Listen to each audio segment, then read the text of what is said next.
Welcome to the Sedona Soul Sisters show, down-to-earth discussions on spirituality, metaphysics, paranormal, and healing topics. The Sedona Soul Sisters are Sedona's most trusted psychic mediums. We are Rosalind Reynolds, myself, Ivory Lanou, Terry Ann Russell, and Joe Modica. We have offices in Sedona, Arizona, where we see clients from all over the world.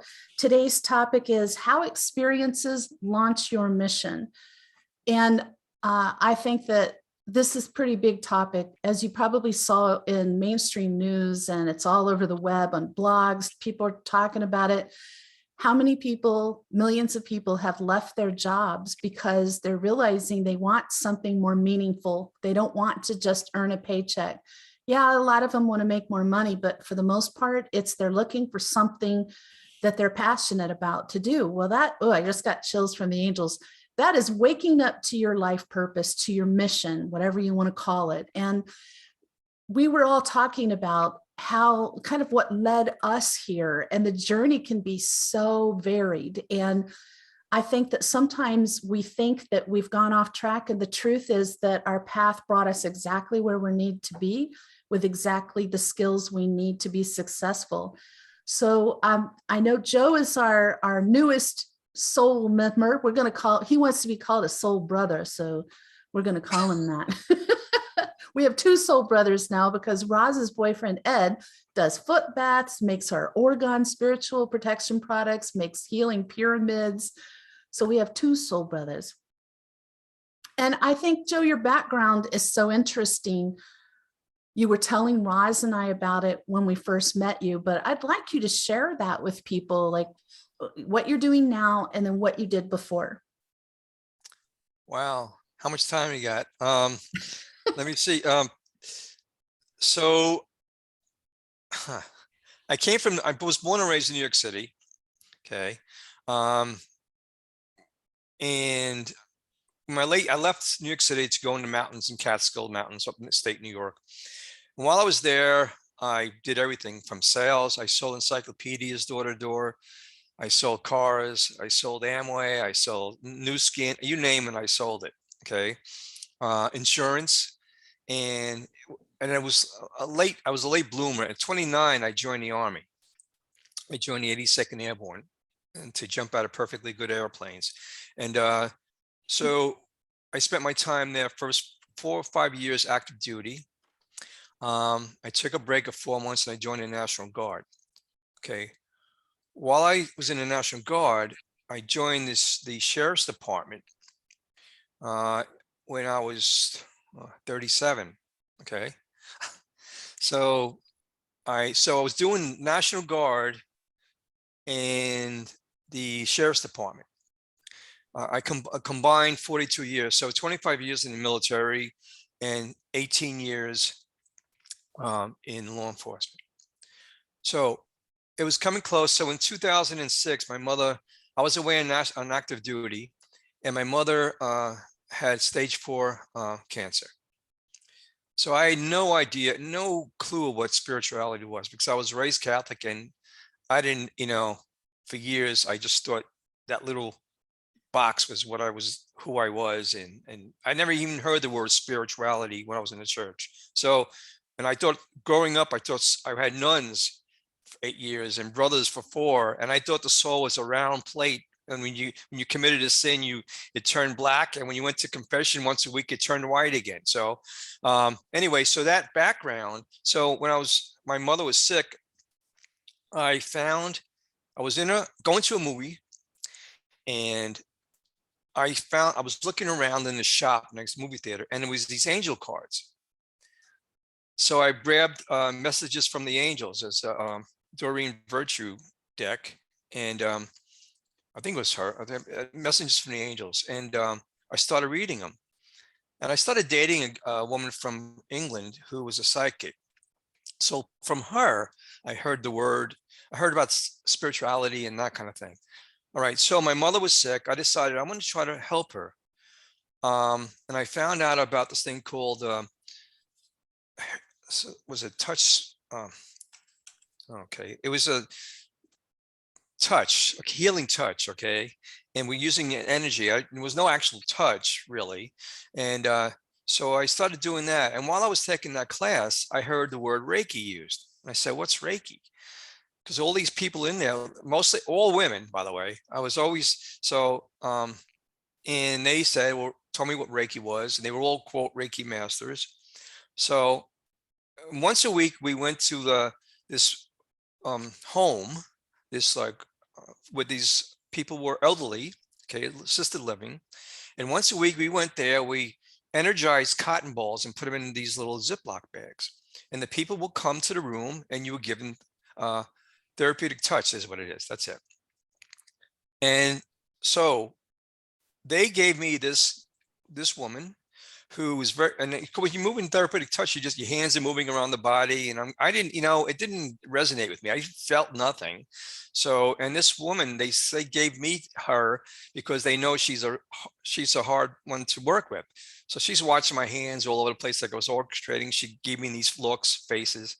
Okay. So with that said, I studied Reiki. I came back like a month later and I used Reiki on the same woman because we weren't allowed to use Reiki. That was really strange. They said we couldn't use Reiki on these people. It's fine. So I put my hands on her shoulders and she actually closed her eyes. Okay. And I looked across the room at the woman who I knew had studied Reiki and she just went like that. And I knew right then and there that that's what I wanted to do. That's what I felt. And that's what I felt working.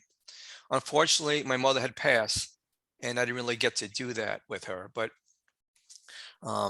so from that point on, I was still in the Army. And so that my mother passed in 2006. I went to England in 2000, that January 07. I went to Stonehenge, Glastonbury, and I saw this spiritual couple who, and she did a reading for me. I handed her a little cross that was my mother's, and she held it in her hand. And she says, your mother's here. And she says, do what you love to do, no matter what friends or family, emphasize family, think or say. Because I was deciding whether to leave my job, very lucrative job in the courts, and to do Reiki full time. The military was a no-brainer. I put 25 years in, so that was that. So I came home to New York. I was sitting in my little healing room in my house, in front of my laptop, I'll never forget. And my two cats, Hey and You, were nearby. I'll explain that another time. But hey, so they were in there and I decided, you know what, I'm going to do this. So I turned my shield in and I went to do Reiki full time. One of the worst financial decisions to make because, my income was reliant upon the Reiki work. Okay. And so with that said, I did that for a year and didn't work. So people started talking about Sedona. And they say you should do massage. So I looked into massage schools and I found Sedona. Long story short is that I packed my truck up with what I thought I needed, and drove to Sedona, went to massage school. And while I was away, my house got burglarized. And so my decision, so I was going to go to Sedona, get my license, go back, bring my stuff back and live there. Okay. So, I started doing Reiki in Sedona and the massage. And I knew that massage was just a vehicle to get me to Sedona. It wasn't what I was going to do because I knew I wasn't going to make a living doing massage. Okay. But I was using my Reiki and I started doing chair massage and then I started hypnotherapy with the woman who's right in Sedona, great teacher, Mary Elizabeth Rains, her name is. And then I studied past life regression with a good friend of mine in West Sedona also. And so between the two, I started doing that. But I really resonated with past life regression. That seemed to be the most interesting thing to me. And I'm learning how much I don't know about it. Okay. Up to this point, you're always learning. Okay. So, but the healing part of it, the life review questions after a session, you know, talking to people about it. I just, before that, I was like, okay, you're floating on a cloud. Come on down. What are you looking at? Look at your feet. What are you wearing? Look around you. What are they speaking? Yada, yada, yada. Okay. So I said, well, there's more to it than that. Okay. That's the fun part of it. You know, that's like, you know, visiting around, but there's really a whole lot more that I've learned and I realized. And I also found that people told me over the last couple of years that, Joe, you have everything you need. You don't need to take any more courses. You don't need to take any more classes. You don't need to go see these gurus, you know, and pay thousands of dollars. Just use what you know, remembering what you know, and so I was fortunate enough to meet a couple of shamans from South America who never once referred to themselves as a shaman. Never once. The people that were with them, who were translators, referred to them as the shaman, but they never mentioned it. They never even said it. Like medicine women and medicine men, you know, they don't ever call themselves that. So, and so I decided I'm going to try to study shamanism a little bit. And I said, you know, this. So I said to Lindy, my wife, I said, this is not working. I said, and so everybody has told me, a lot of people have told me, you got what you need inside. You've learned what you need to learn. You just have to do it. Okay. So, and then I have no idea how I got connected with you guys. I know we met one time a year earlier or something. And then, but this time I forget, honest to God, I'm meeting people now that I forget how I've met them, why I've met them, you know, they just all of a sudden there, like this awakening thing, which like you talked about earlier, about people learning about networking, finding work that they really love. We were just talking about that this morning, how, you know, people are actually being awakened saying, I don't need to go 9 to 5 for 30, 40 years, you know, and be, so that this time off, this COVID was kind of like I'm not going to call it a blessing, but a breakthrough, a break for people to realize, okay, I'm not happy, you know, and what am I going to do? So they're not taking these jobs. If we could all, so anyway, I'm drifting off, but that's how I got to where I got. You know, it was mainly my mother's cancer that got me into doing any kind of healing work. And so that's my story, and I'm sticking to it. You just don't know what it is that's going to trigger like the door opening for you that starts the journey. Yeah, I mean, I still don't know how and lately I've been meeting a lot of people. I'm reconnecting with a lot of people that I knew years ago from New York, everywhere. And all of a sudden, bam, they're there and they're going like, where'd you come from? You know, and we start talking and realize that it's happening all around. People are waking up.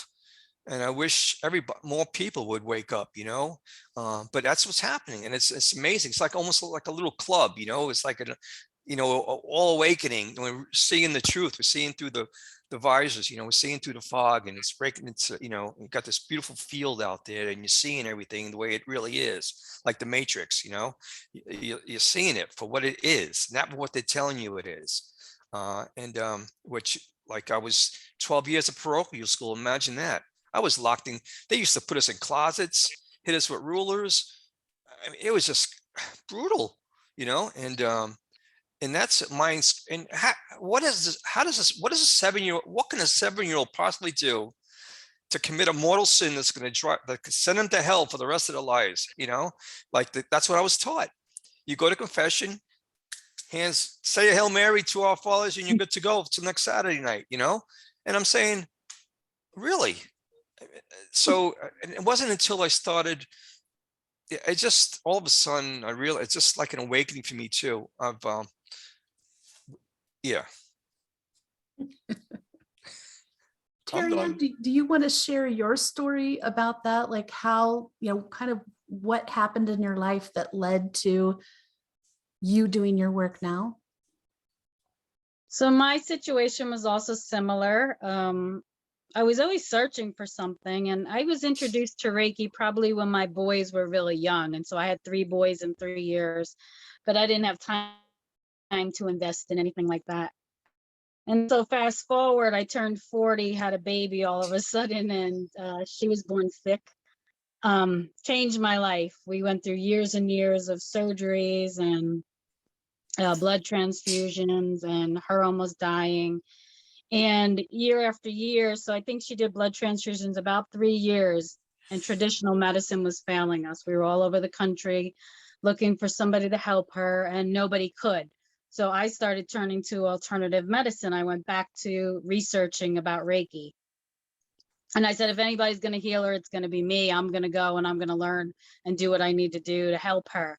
And I started with Reiki 1, very innocently, just with the premise that I was going to heal my daughter. That was my only purpose at that time, was working on her. So about 3 years, we did Reiki constantly. I was always working on her.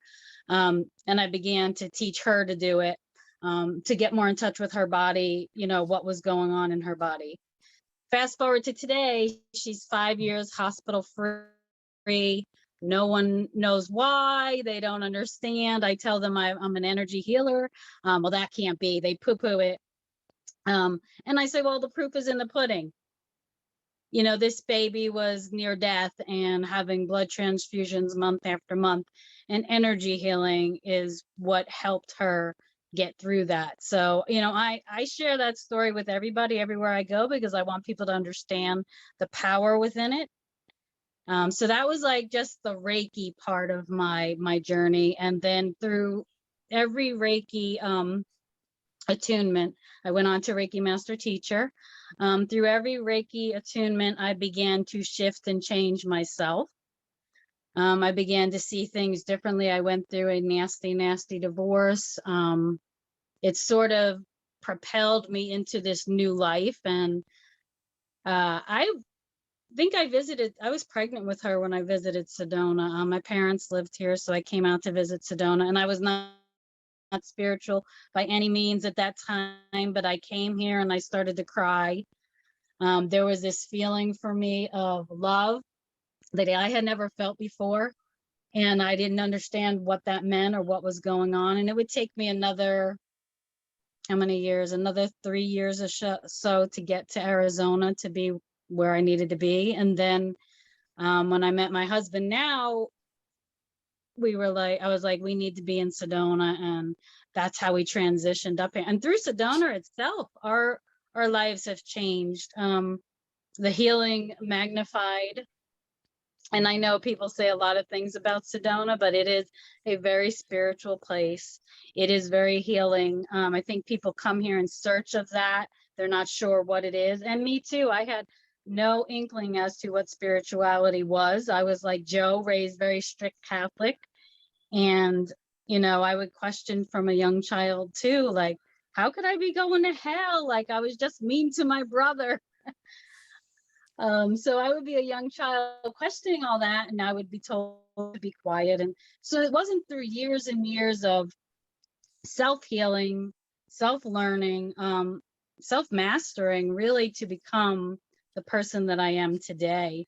And, you know, having a sick child, it sort of changes your perspective about life a lot.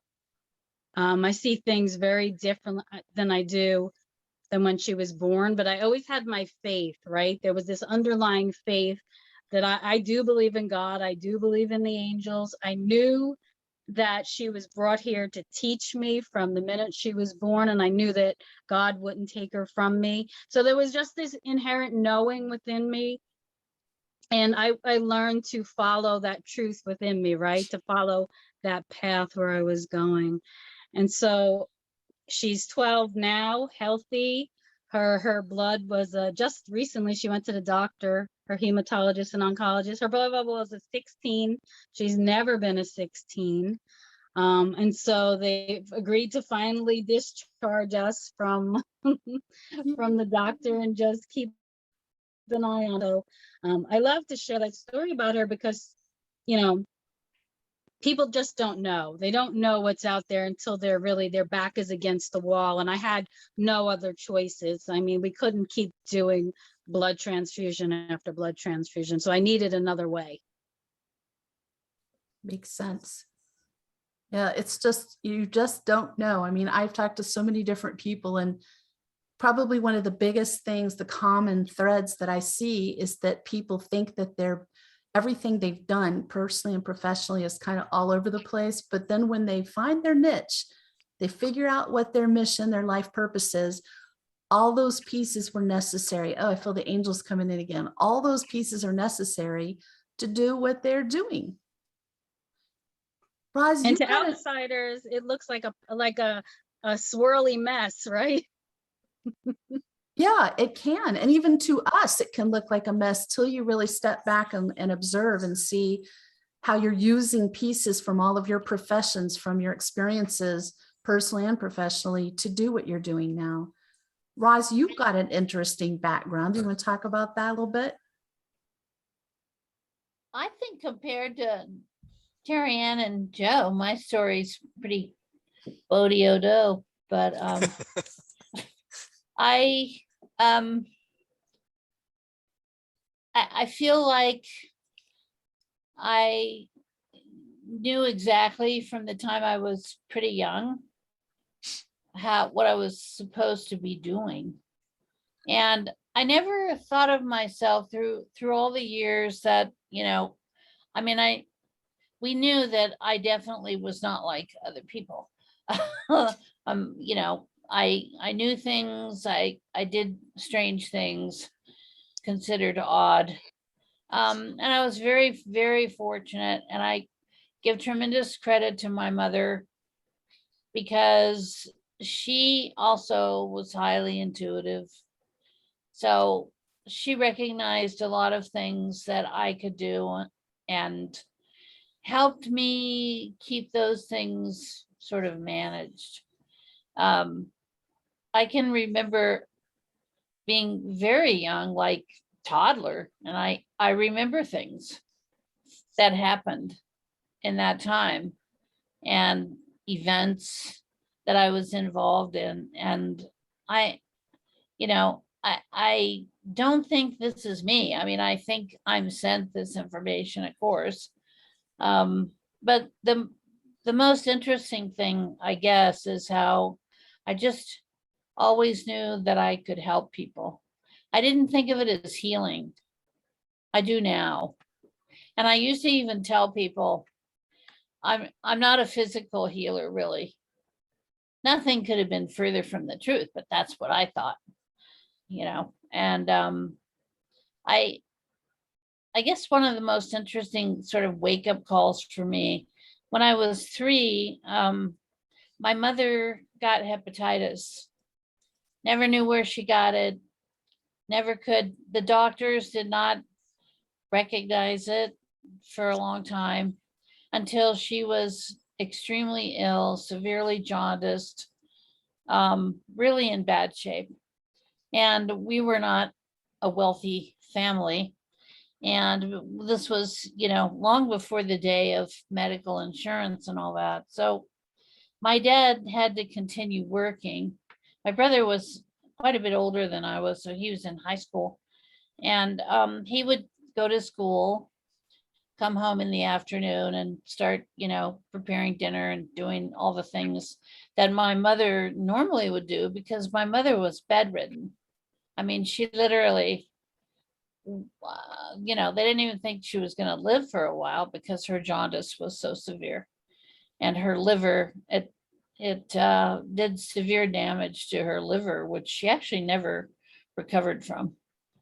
She always had a lot of problems, but my dad would get up in the morning and make her lunch, and then he would put it in the refrigerator. And he told me, when I could watch the clock, go outside, play, come in, make sure she got her lunch.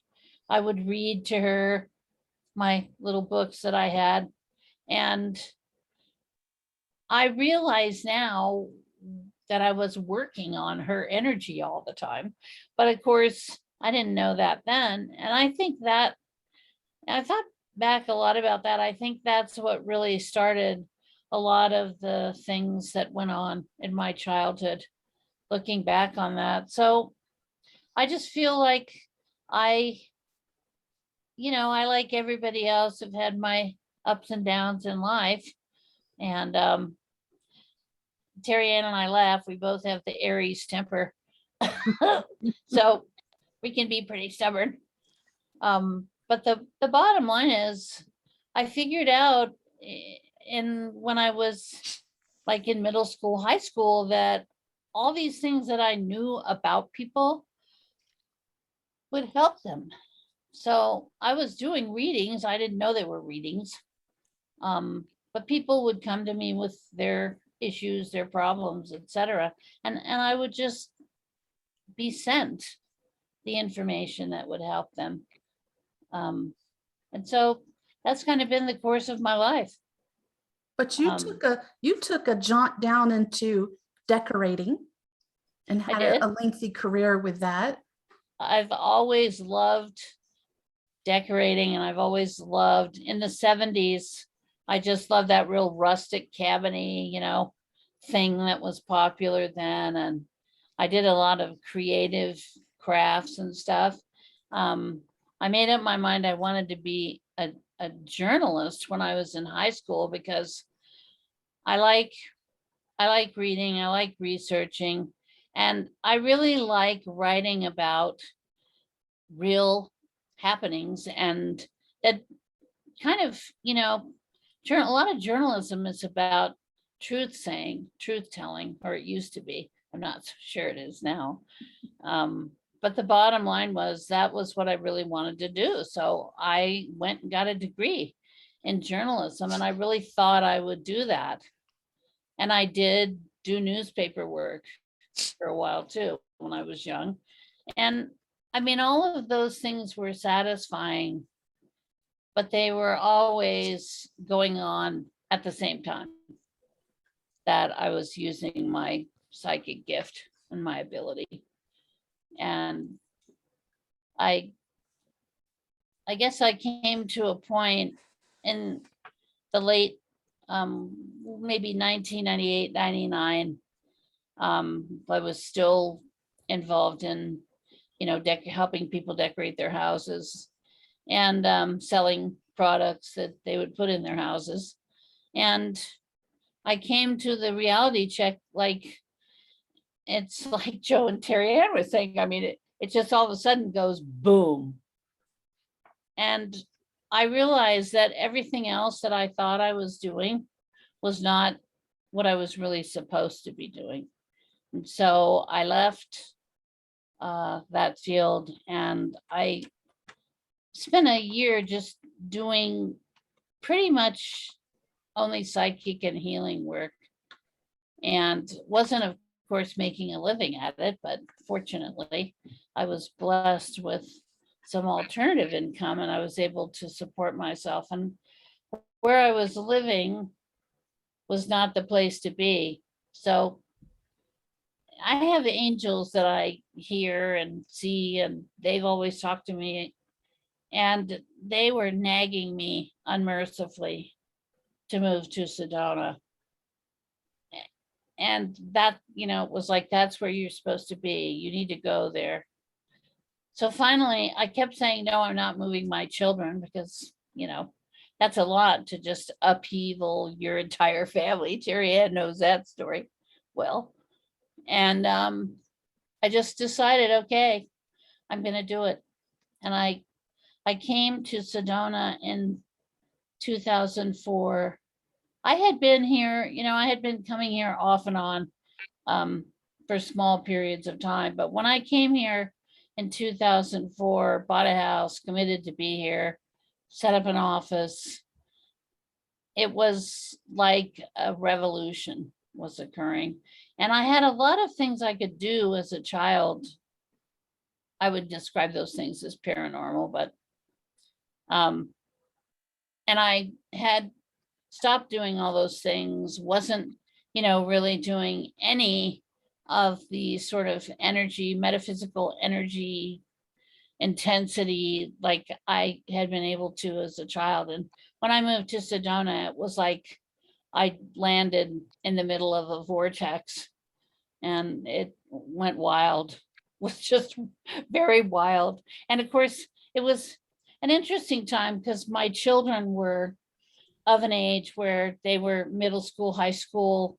My oldest son was in college, and they share a lot of the abilities that I have. So we observed things that were happening, and we were kind of going, whoa.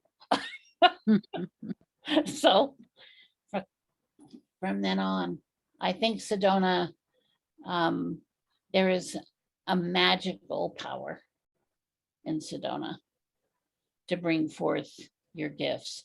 And it certainly maxed out for me. And of course, then I went through, my divorce with my kid's dad and all that. And subsequent to that, I met Ed, and that was just a total twin flame thing. Like, it just was like a rocket was exploding. And we've ever since just been doing all kinds of metaphysical and healing work together. And I know that's the partner that I was meant to connect with, and so does he. And our whole intention is always, what can we do? What can we contribute? What can we do to help people? So it all kind of just led you here. I Yeah. remember telling a friend a long time ago, like they said, well, what did you do before you did this work? And I'm like, oh, it's going to sound so weird. I had my shortest career was managing a financial planning firm. But then this job in radio was literally dropped in my lap. And while I was working there, which was a really fun place for me to work because it was really creative and I was able to make really good money at the time as a single parent. But while I was there and loving all that, and I was helping people with their businesses, I really just started getting a huge push to get a degree in psychology and to go into that field. And I think a lot of it is because there's depression, there's bipolar in my family. I've lost multiple friends to suicide and other people close to me. So those things made a big impact on me. And I just felt like I needed to help people in a different way. So that's what I did while I was working at the radio station. I got my degree. I went and I started work at a psychiatric hospital, which is, like, by the way, if you don't know it, it's the most difficult setting to do mental health work in. But I loved it. I just thrived there. I loved it, loved it, loved it. And I did a lot of work with seriously mentally ill people with dual dependencies, and ended up in administration there at the end. Then I went and worked for another company that did like mental health and people with developmental disabilities. And I did that for several years. And then another job dropped in my lap, which was the job I ended up with at the county, Yavapai County, where I was assistant to the person who directed mental health. And when she moved to go be executive director for a nonprofit, she handed the job to me. She's like, you are the one who should have this. You've got the skills, you've got the degree, you need to do this. And it was just really just given to me. And I loved that job, loved that job, loved the clients, loved my work. And then my angels said, now you have to move to Sedona and do your spiritual work full time. As I had been doing it under never using my picture, never using my name, for a company that was based in Sedona. And interestingly, it was called Angels Online. Mm-hmm. So I was working for them, and I worked for another one for a little while, part-time, mostly doing corporate intuitive work from the beginning. But like Roz, like I knew from age 18, I was made very clear to me that I was supposed to be doing this work, and I ran from it. And the reason mostly is that from the time I was a toddler, all I wanted to do was be a singer. That's all I wanted to do. Like as soon as I could talk, I was singing. That's all I wanted to do. And I begged my parents, take me down to the community theater. I wanted to be in this show. And so at age 5, I was in my first show. Then I started singing professionally, and I still was until a couple years ago. And I know I will again. It's got to be a past life thing. I don't know, but I love it. And I'm never going to not love that. But at some point, my angels are like, listen, yes, keep singing, but you're supposed to go to Sedona. You're supposed to do this work. And they just kept pushing me. And like Roz says, kind of nagging me. You need to go there. You need to go there. Like Joe and Terry Ann, I was raised Catholic for most of my youth. And then my parents decided, I was 14, and they said, oh, we're going to become American Lutheran. And in Prescott, I got super involved in that as a teenager. I was the head of the youth group. I sang in the choir, just all these things that I was big into it. But the problem was, if it's a problem, is that I'm really observant. And what I observed was a lot of hypocrisy going on with the adults, where they would act one way outside of church and then show up and think that just showing up at church makes them a good person. And I would see them doing things, and I realized I felt more in touch with God when I was in nature. So I had this strong relationship to God and to the angels all along. And I knew that I didn't need to go to that building to maintain that, or to be truth within myself of what I believe, what's important to me. And I just pretty slowly stopped going to organized religion. I visited many kinds of churches over the years. I don't have anything against it. It's just not something I need. But the point being, at some point, I'm looking at this going, what a weird thing, like financial planning, mental health, radio, into this. But Roz and I've talked about this multiple times. Like, the reason I worked in the financial planning was to help me be better with bookkeeping. I worked in radio, which made me really good at marketing.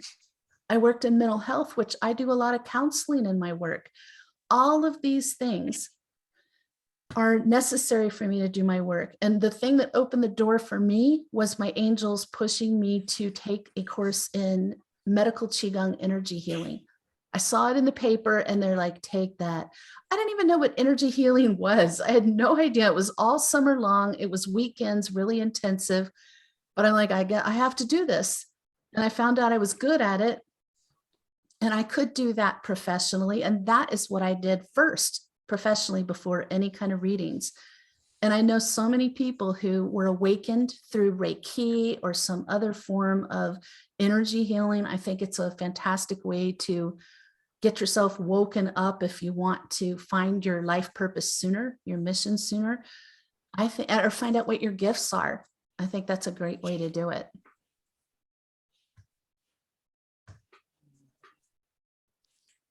Yes, Joe.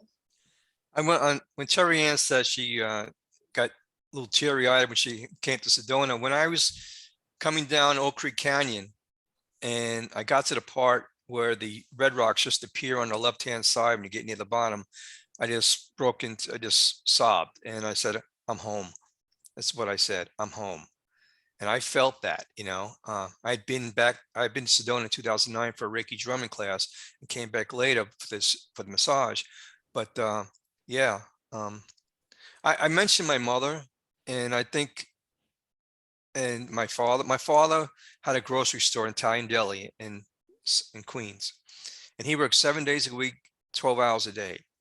My mother worked even longer than that, because she got us up in the morning, got us to school, cooked, cleaned, chopped, and then my father came home, she did. So the point I'm making is that my father gave me the work ethic.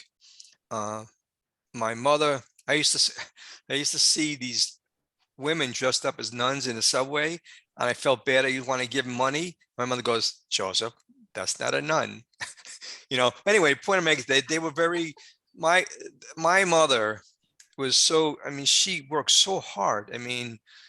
She worked longer hours than my father, and my father worked hard, but those two, they were together for 58 years. And so they helped make me who I am. And the older I get, I realize how much more I'm like my father. Just hand gestures and things I say and do. And then he goes, you sound like your father. I go, really? But anyway, so I just wanted to bring that out. But I felt I owed a little kudos to my parents, because my mother was the reason why I got into spirituality, like Terry, and just to help her. I didn't get into Reiki because I wanted to. In fact, when I was taking therapeutic touch, the instructor said to me, why do you want to do this work? You're not going to heal anybody. This is what he said. You're not going to heal anybody physically. And I just looked at him. I said, well, I just want to help her. I'm not looking to heal anybody. I didn't know about the healing aspect. I just wanted to help her get through the chemo, get what she was going through. And on that note too, I had a friend who had stage 4 breast cancer. After every chemo treatment, they told her she had a couple months to live. But after every chemo treatment, she was given a Reiki session. Well, guess what? She's still here today with 3 children, and she didn't go anywhere. But the Reiki she followed up chemo with Reiki, and that got her through and helped her heal. And no matter how many times you could tell people that, you have to experience it almost firsthand to see it working, because most people don't feel that. And yeah, that's wanted to share that. I think that's great. That's beautiful. That's interesting you say that, because my siblings and I talk about our parents, how they both own their own businesses. They worked about 80 hours a week. And that's why I was the mom, the extra mom to the younger children. However, we watched that, and we watched what they did, that they built these businesses. They were successful, and we saw they had to work. It gave us all this entrepreneurial desire to own our own business. And I do think I've never been happier than owning my own business. You know, I just think it's a beautiful thing. It's sort of like giving birth to a child and watching it grow up. There's bumps in the road, right? Your children are not always perfect, are they? And then sometimes they're so wonderful, they make you cry. So you were talking about crying when you go to Sedona. I used to bring my daughter over here for girl getaway weekends when we lived in the Prescott area. And we would always talk about how we would get to West Sedona and we would start to feel so happy. We'd start laughing, like getting giddy. And it was almost like a little bit of an energy high. I don't think we realized that at the time, but I still feel that in Sedona. I still get that. It's amazing I can get any work done, right? Magical Sedona. If you're meant to be here, you know, for some people, we should make that very clear. Don't think that everybody's gonna come to Sedona and boom, you're going to be awakened to your mission. If you're called here, come here, but it doesn't mean you're supposed to stay here. And that's not me trying to like shut the door and keep it all to myself. We've watched plenty of people come, and some people come and you can tell that they're home. And they thrive, they do great. And some people are only meant to be here for like an awakening of some kind, a shift, and they're supposed to move on to the next place. And if they try to stay too long, things don't go well. And we've watched it for the years we've had our business, people coming through. I think it's just a fact. And I'm sure that's true for every place. You know, there's no place that everybody goes and is supposed to live there forever. It's a journey.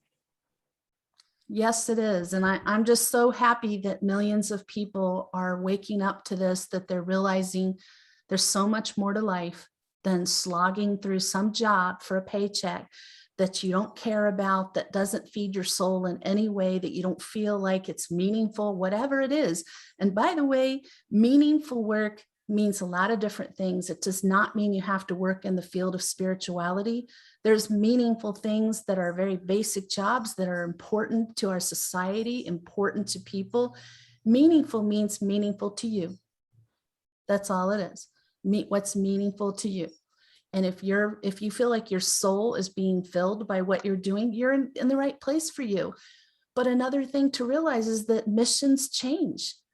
You know, I feel like I was called to radio, I was called to mental health, and then I was called to do my spiritual work and to write. And I don't think that I'm supposed to do something else after this. I'm kind of getting to an age where it's not going to be possible for me to start another career. I started this one full time pretty darn late. So this is probably my last one in this lifetime. I'm fine with that. But the point being that you have to let it unfold. You have to be willing to follow that inner push you get, or the signs, or things dropping into your lap. You know, any last thoughts on this topic? I think go with the flow. Absolutely. let things unfold, and just realize you can't make yourself discover your mission before you're meant to. I know that's really frustrating, and we see a lot of people come in who are like, I just want to know what I'm supposed to do. The truth is, you have to let your journey unfold, and you'll be led right to it. If you follow that guidance, whether it's internal or external, from your angels, from people that are sent to you by God and the angels to intervene, to wake you up, to nudge you, you have to be alert to those things and be prepared to act on them. If you have questions or comments, you can email it to us. That's in the show description. We'll be happy to answer your questions at any time. You have been watching the Sedona Soul Sisters show. If you'd like more information about us or our services, visit our website, sedonasoulsisters.com. And tune in next week. Our topic is Archangel Michael. We had a bunch of requests for Archangel information. So we're starting with Michael, the powerful warrior protector. So in the meantime, you have a beautiful week.